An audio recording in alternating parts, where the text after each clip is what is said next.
আপনি জানেন না আপনার ছেলেটা অনেক আগেই জেনাকারী হয়ে গেছে, আপনি টের পান নাই। ছেলের হাতে স্মার্টফোন তুলে দিয়েছেন, ছেলে গোপনে গোপনে 10টা প্রেম করে, আপনি জানেন না।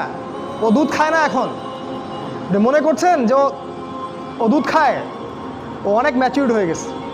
আপনার মেয়েকে দেখে মনে হয় খুব পর্দা করে, দেখেন ভিতরে ভিতরে কোনো ছেলের সাথে সম্পর্ক তৈরি করে ফেলছে।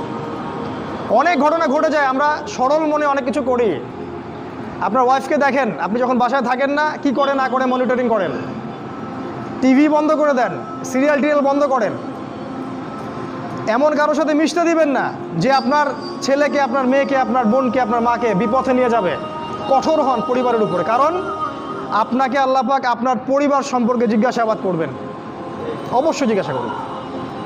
বিশ্বাস করেন আল্লাহ পাক কিয়ামতের মাঠে আপনাকে আপনার পরিবার সম্পর্কে জবাবদিহি করাবেন প্রত্যেকটা বিষয়। আপনি দাওয়াত দেন, চেষ্টা করেন, তারপরে যদি ছেলে বেলাইনে যায় সেটা